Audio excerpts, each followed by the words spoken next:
Welcome to the new videos.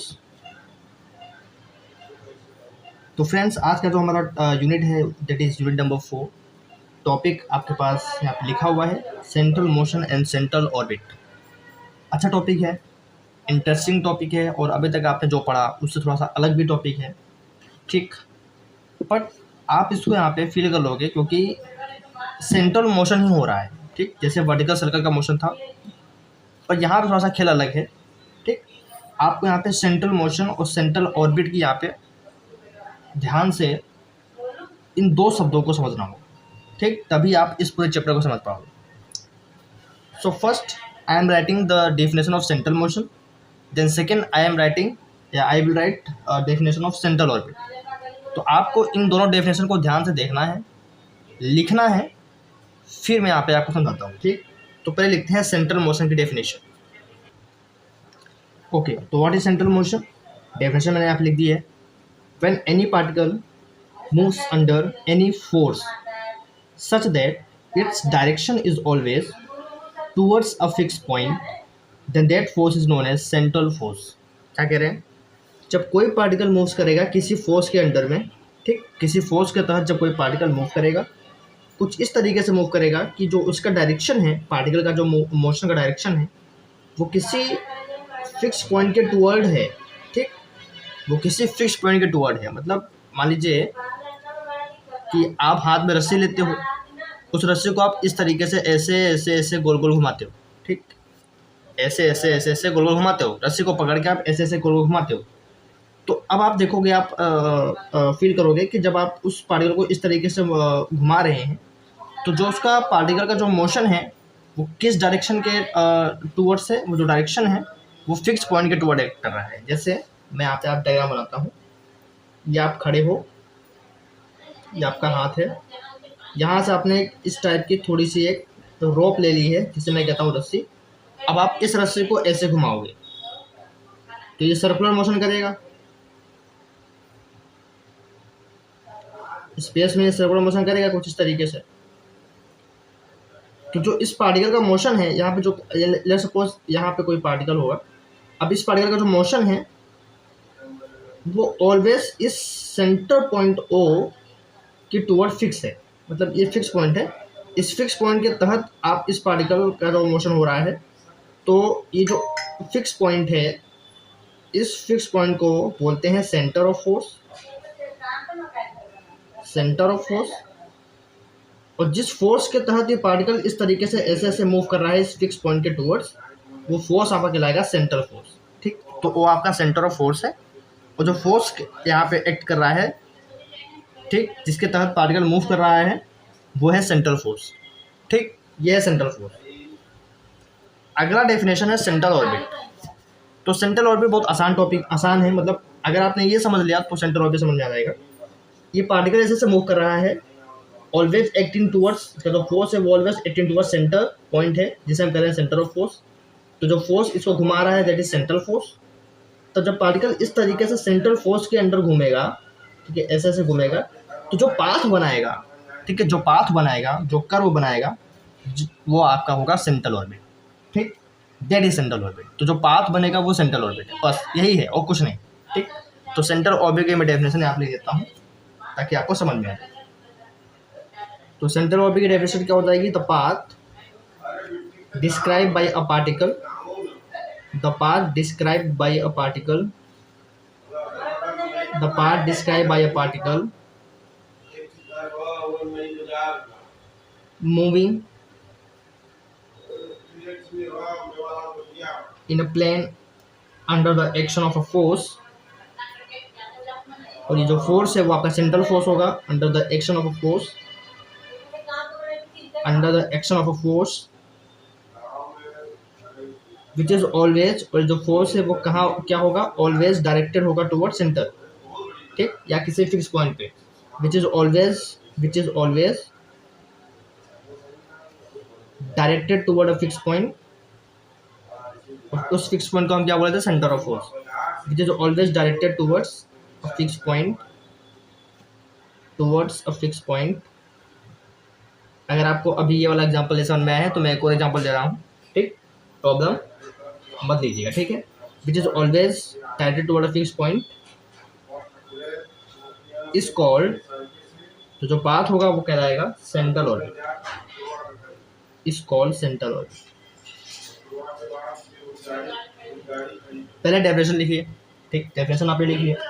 अच्छा, इस fix point को आप बोलते हैं सेंटर ऑफ फोर्स, तो यहाँ पे लिख लेना, ठीक, यहाँ पे लिख लेना fix point is fix point is fix point is centre of force, centre of a force, fix point आपका सेंटर ऑफ फोर्स है। और अगला पॉइंट जो है, ये जो फोर्स की बात हो रही है यहाँ पे, वो कौन सा फोर्स है, वो आपका सेंट्रल फोर्स है,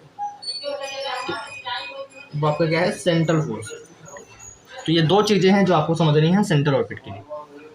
तो अब एक एग्जांपल मैं आपको यहाँ पे साइड में ले लेता हूँ। जैसे सपोज कि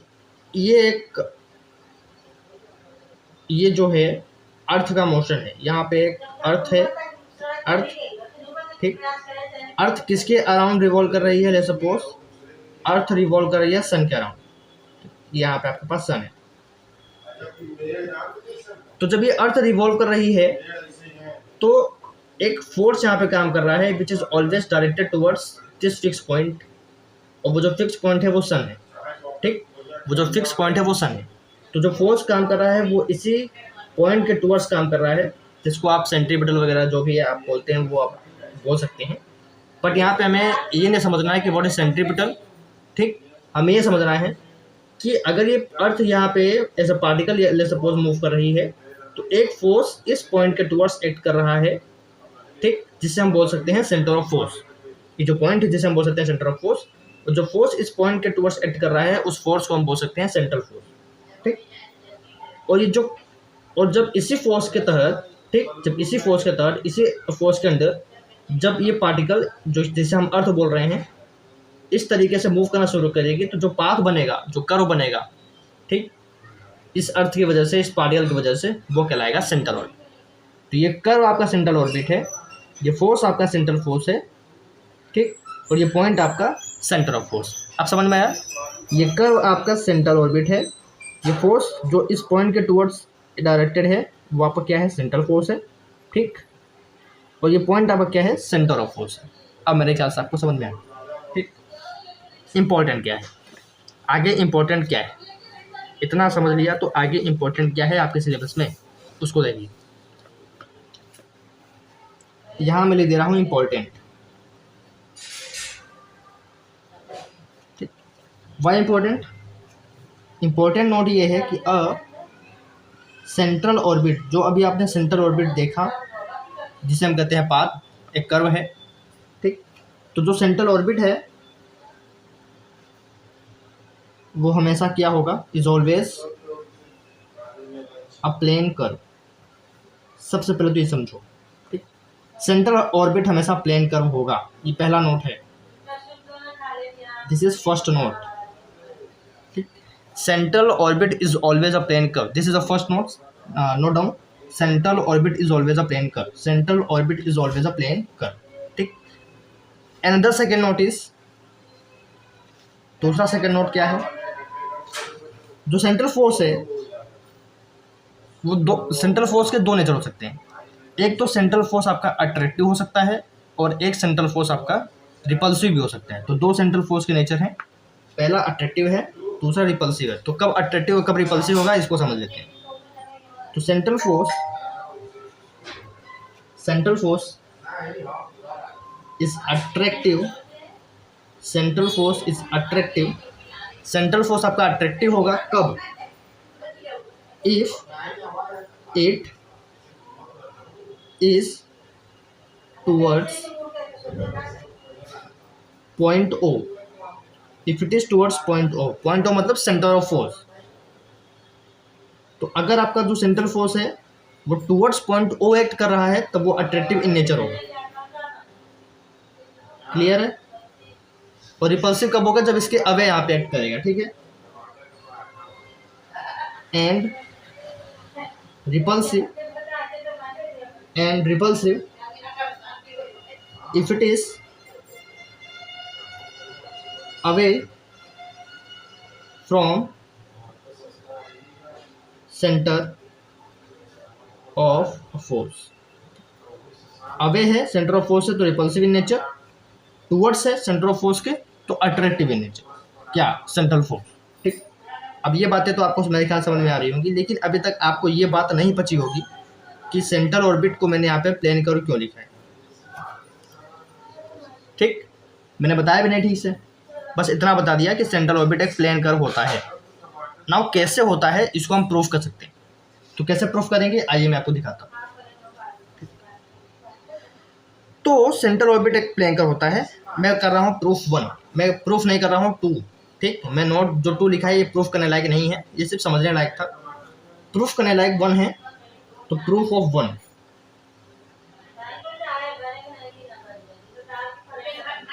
प्रूफ ऑफ 1 आइए। तो लेट्स सपोज कि पार्टिकल आपका इस कर्व पे मूव कर रहा है, जो हो सकता है सेंट्रल ऑर्बिट हो। ठीक, जो हो सकता है सेंट्रल ऑर्बिट हो। लेट्स सपोज पार्टिकल अभी इस तरीके से मूव कर रहा है, इस कर्व पे मूव कर रहा है। ठीक, और मान लेते हैं कि सेंट्रल ऑर्बिट ही बनाएगा।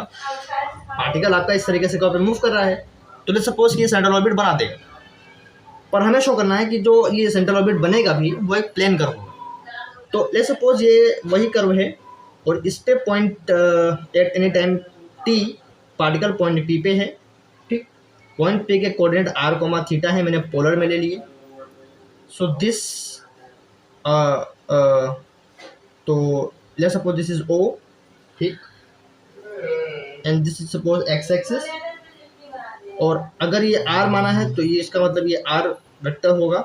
ठीक, तो थीटा माना है तो एक्स एक्सिस यानी इनिशियल लाइन से एंगल थीटा हो। ठीक, समझ में आ रहा है।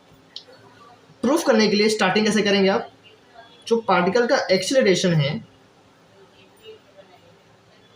वो ओपी वेक्टर के पैरेलल होगा। जो पार्टिकल का एक्सीलरेशन है वो ओपी वेक्टर के पैरेलल होगा, मतलब इस जो पार्टिकल का एक्सीलरेशन है जो इस कर्व में मूव कर रहा है वो इस ओपी वेक्टर के क्या होगा, पैरेलल होगा, पैरेलल एक्ट करेगा। ठीक, क्या एक्सीलरेशन। ओके, एक्सीलरेशन होता क्या है, एक्सीलरेशन होता है d2 r/dt²। यहाँ पे r डिस्टेंस ले रहे हैं, पोजीशन ले रहे हैं, तो d2 r/dt² क्या होगा, एक्सीलरेशन होगा। तो दिस इज इम्प्लाइज दैट कि एक्सीलरेशन भी आपकी वेक्टर क्वांटिटी होती है, पोजीशन वेक्टर भी आपका वेक्टर ही है। दो वेक्टर पैरेलल हैं तो उनका क्रॉस प्रोडक्ट क्या होता है, 0 होता है। If two vectors are parallel then their cross product is always 0। पढ़ा होगा आपने वेक्टर कैलकुलस में, if two vectors are parallel then their cross product is 0। तो अगर मैं एक्सीलरेशन को d2 r vector by dt² लिखता हूँ तो OP वेक्टर मतलब r वेक्टर, इन दोनों का जो क्रॉस प्रोडक्ट होगा वो क्या होगा, 0 होगा। अब ये जो ऊपर मैंने लिखा है या जो मैंने अभी लिखा है इसको मैं एक अलग ढंग से लिखता हूँ, इस तरीके से।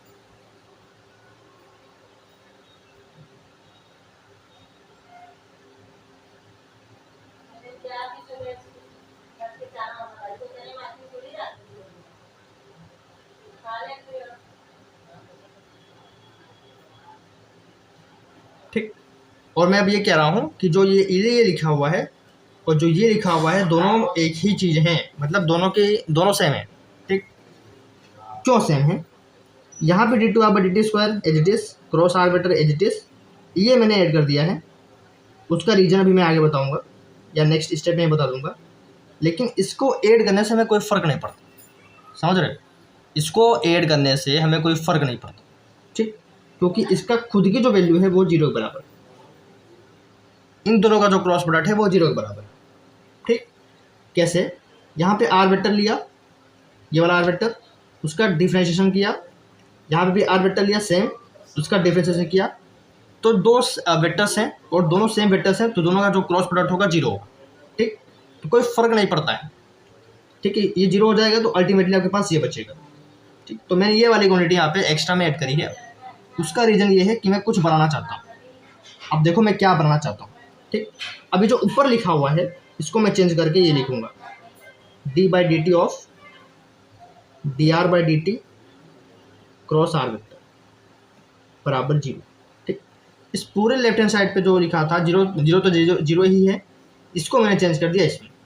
मतलब ये जो लिखा हुआ है पूरा ये डिफ्रेंशिएशन है इन दोनों वेक्टर्स का। ठीक, कैसे करेंगे देखो, डिफ्रेंशिएशन कर रहे हैं D R by D T का आर वेक्टर के साथ, तो यहाँ पे मैं प्रोडक्ट रूल लगा सकता हूँ। तो अगर मैं प्रोडक्ट रूल लगाऊंगा, साइड में कर देता हूँ, अगर मैं प्रोडक्ट रूल यहाँ पे लगाऊंगा तो क्या होगा, पहले इसका डिफ्रेंशिएशन होगा, ये एज इट इज, तो D two R by D T square, ठीक, और आर वेक्टर आपका एज इट इज, प्लस फिर इसका डिफ्रेंशिएशन होगा ये वाला vector as it is, D R by D T cross D R by D T.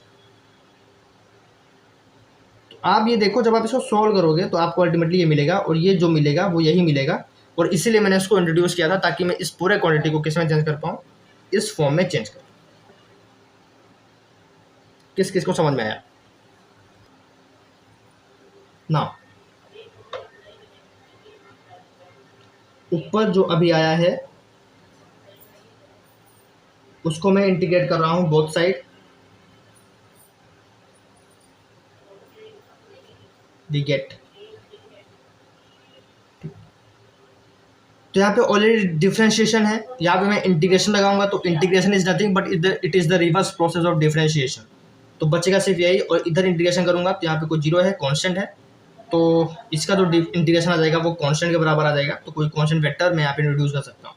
ठीक, तो यहाँ पे जो कि इंटीग्रेशन और डिफरेंशिएशन रिवर्स प्रोसेस है, तो ये हट जाएगा, एक दूसरे को कैंसिल आउट कर देंगे, तो बचेगा सिर्फ यही। तो अल्टीमेटली बचेगा क्या, D R by D T cross R vector, और यहाँ पे जब आप इंटीग्रेट करोगे तो एक कांस्टेंट वेक्टर आएगा जिसे मैं एच बोल दे रहा हूँ। ठीक, तो इसको मैं बोल रहा हूँ कांस्टेंट वेक्टर, हालांकि आएगा तो कांस्टेंट ही, बट अभी सब कुछ हम वेक्टर में खेल रहे हैं, तो वेक्टर में यहाँ पे इस वेक्टर को मैं कांस्टेंट मान रहा हूँ। ठीक, मान सकते हैं। चलो, आल्सो वी नो दैट, अब हमें एक चीज पता है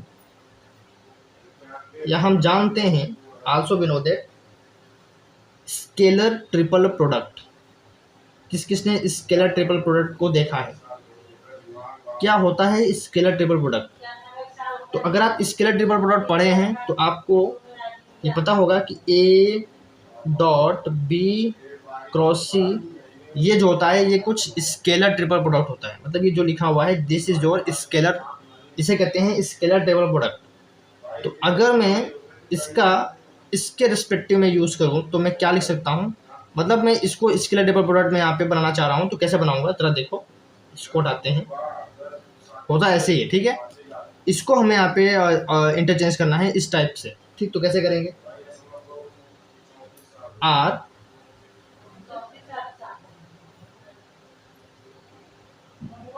वेक्टर, ए वेक्टर को मैंने आर वेक्टर लिया, डॉट बी वेक्टर को मैं ले लेता हूँ D R by D T,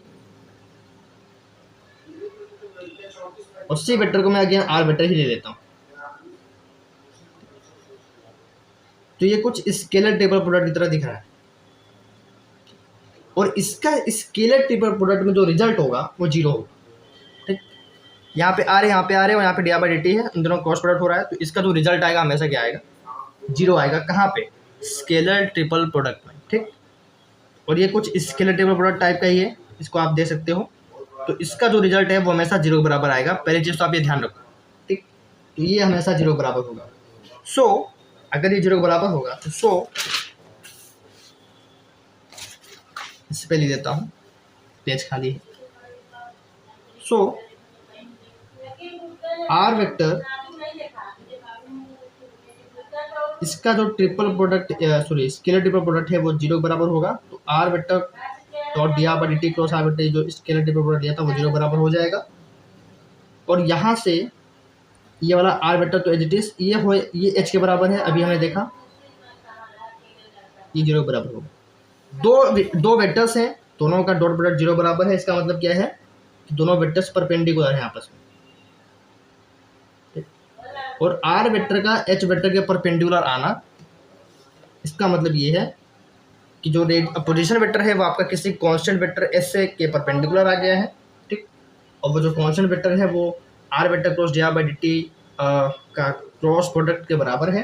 तो इसका मतलब ये है कि जो सेंटर ऑर्बिट है, hence centre orbit is a plane curve. तो अगर परपेंडिकुलर आ जाते हैं तो प्लेन कर्व हो जाएगा। ठीक, क्योंकि दो वेक्टर्स आपस में परपेंडिकुलर है, मतलब एक प्लेन बन रहा है। तो central orbit is a plane curve.